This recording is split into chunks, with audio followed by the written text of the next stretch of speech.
Want to dive deep into Billy Corgan? You picked a good one.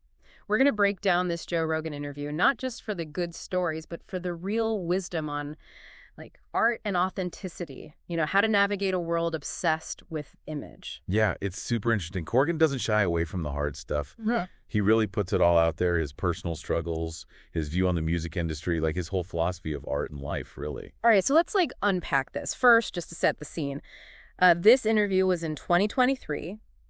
And it's actually Corgan's second time on Joe Rogan. Right, and this time the conversation goes in some wild directions. Yeah. Covers everything from, potential family ties to the comedian Bill Burr to his dad's mob connections. Okay, the Bill Burr connection is crazy.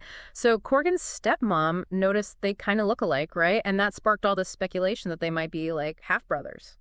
Well, yeah, because Corgan's father admitted to having 12 kids, but Corgan only knew about one half-sibling. His father supposedly promised to leave a list of names after he died, but Corgan never found it. Oh, wow. Okay, now that's a story that could really get the conspiracy theorists going. Corgan even mentioned this kind of awkward encounter with Bill Burr on Howie Mandel's show. They talked about it. It is kind of crazy how that story blew up. Yeah. Even people Corgan's known for years think they need to get a DNA test. But do you think all that kind of overshadows some of the more profound points Corgan makes? You're right. It's a little clickbaity. I mean, it's fun, but there's so much more there. Corgan's relationship with his dad, he gets into some pretty intense stuff about his dad's life. Yeah, his father was a musician too, but struggled with addiction and crime, even running drugs and guns for the mob.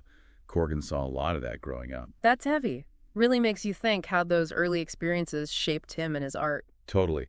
And he doesn't sugarcoat it at all. He talks about the impact his father's choices had on their relationship and how his own success seemed to kind of amplify his dad's struggles. Right. It's this reminder that even with fame and fortune, family can be really complicated. Absolutely. And that leads to another big theme in the interview, his perspective on the music industry. He doesn't hold back. Oh. Corgan goes off on the industry's focus on control, its total lack of understanding of artistic integrity. It's all profit over genuine expression, right? He even compares it to Dave Chappelle's situation with Comedy Central. Yeah. What's so interesting is he's talking from experience. He gives examples of when he was pressured to change his music and image to, fit in. Wait, can you give me a specific example? It helps to ground this stuff, Sure. So he talks about early on with the Smashing Pumpkins, there was pressure to make their sound more radio friendly, to appeal to more people. He resisted, obviously, and it worked out. But I bet it wasn't easy. Yeah, that makes sense. He was fighting for his artistic vision. And speaking of artistic vision, that takes us to another really important point, Corgan's thoughts on authenticity.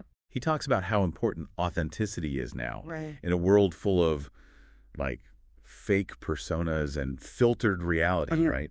And he uses the Smashing Pumpkins comeback as an example of people wanting genuine expression. But how does he define authenticity? That word gets thrown around so much. He doesn't really give, a dictionary definition. Yeah. But he seems to be talking about being true to yourself, your values, even if it means going against the grain, creating art that comes from a real place, not just for fame or money. So it's not just about being different for the sake of it. It's about having your own core beliefs and then letting those guide you. Exactly. He even makes this comparison to the Monkees, how they were manufactured at first. He argues that, in a way, that's actually more like the music scene today than the bands from back then that formed organically. Pretty interesting point, don't you think? Yeah, it is. It makes you wonder if the definition of authentic is changing. If everyone's claiming to be authentic, does it even mean anything? Exactly. That's the paradox. It's authenticity has become more important, but also harder to find in the age of social media. Everyone's putting on this curated version of themselves, not the real messy stuff. Right. And it raises the question, how do we be our true selves in a world that's all about image? Yeah, it really is inspiring to see someone like Corgan who has, achieved mainstream success, but still seems so driven by that, inner fire, that desire to create, regardless of what other people think. Right. He's definitely not afraid to speak his mind, to challenge the status quo, even if it makes him unpopular. He's got that rebel spirit, but it's not just about being difficult. His art has so much depth and he's not afraid to experiment. Yeah. And I think that really resonates with his fans. They see that he's authentic. He's not afraid to be himself, even when it's, messy or whatever. Yeah, it makes him human. Reminds you that even these people who seem to have it all still struggle with the same stuff as everyone else. Speaking of struggles, Corgan tells this story about running into some Long Island wise guys. Hmm. They weren't very happy about the moshing at a Smashing Pumpkins show. Hold on, what? You got to tell me more about that. So picture this. The band is on stage, the crowd's going wild, and these two guys in suits walk up to Corgan and they're like, calm the fuck down, and like flash their guns. Oh my God, are you serious? That's insane. Sounds like something out of a movie. Yeah, totally. It really captures that like chaotic energy of the 90s alternative rock scene. It's like that line between the music and the rebellion and the danger, it gets blurry. It's a side of the music industry we don't often see, like the underbelly of rock and roll. Yeah. And it shows how Corgan is willing to push boundaries and challenge authority, even if it puts him in a dangerous spot. He's not just a musician, he's a cultural force. He likes to shake things up. Yeah, that fearlessness is a huge part of his appeal. But like you said, it's not just shock value. His art has substance, and he's always evolving creatively. He talks about how the Smashing Pumpkins music has changed over time, but it's always been grounded in this core set of values. It's like a shared vision and a commitment to pushing boundaries. Yeah, that's a great lesson for anyone, not just artists. To embrace change, to try new things, even when it's scary. Totally. He seems to believe that real artistic longevity comes from that willingness to experiment and to keep learning and growing. So it's about staying true to your core, but also being open to new stuff. It's a hard balance, but it seems like Corgan's figured it out. Definitely. And it's not just about music. He talks about that same idea for life in general, like constantly challenging yourself, pushing your limits, and never settling. Yeah, he's not just talking about art, but about personal growth, to be the best version of yourself no matter how old you are. It's really inspiring. Like we're all works in progress and we never stop learning and growing. But it hasn't been easy for Corgan. He's very open about the downsides of fame, the pressure to keep up an image, the lack of privacy, all of that. Yeah, it's something that's often glamorized, but it can be really isolating and draining, He talks about needing to develop strategies for dealing with the pressure and keeping some kind of normalcy in his life and protecting his privacy. It's a good reminder that fame and fortune don't equal happiness. Real fulfillment comes from within, from living a life that's true to you.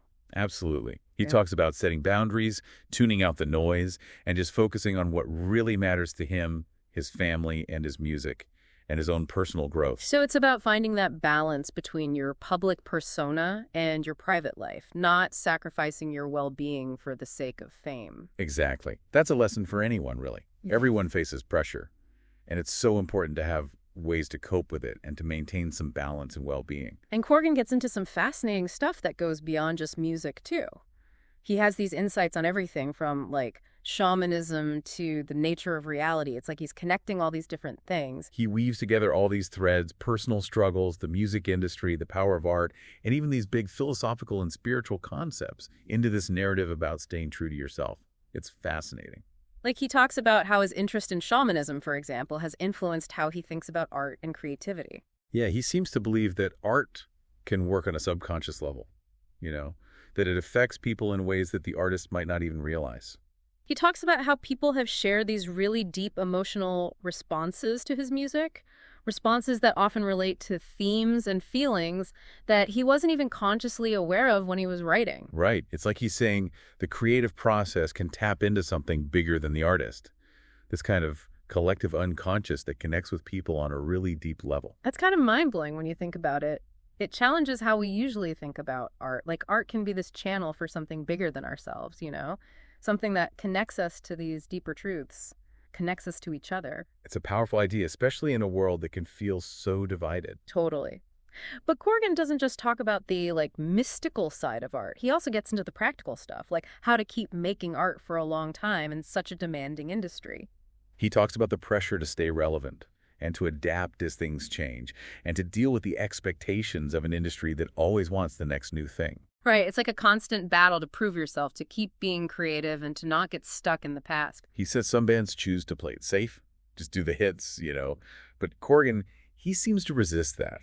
He's still experimenting, still coming up with new sounds and ideas, trying to create something fresh, even after all these years. So it's not about abandoning your past. It's about taking all your experiences, your growth, and putting that into your art. Exactly. And that willingness to change is what keeps artists relevant over time. It's hard, but it seems like Corgan has nailed it. He's stayed true to who he is while also evolving. Yeah.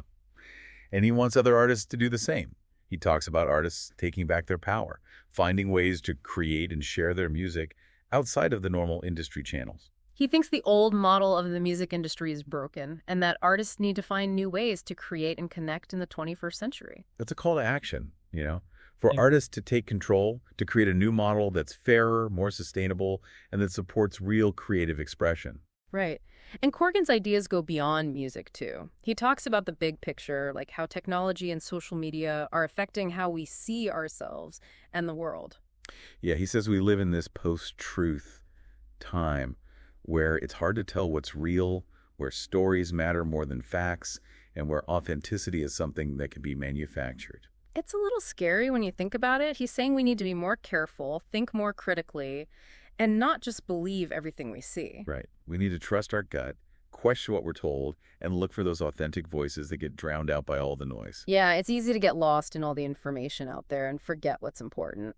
Corgan reminds us to be careful about what information we consume, to think about where it comes from, and to really use our critical thinking skills. We should be choosing what we believe, not just absorbing whatever comes our way. And we should challenge our own beliefs, too. Be open to new ideas and have respectful conversations with people who disagree with us. It's about realizing that there's more than one way to see things and that the world is complicated. But it's not just about being critical.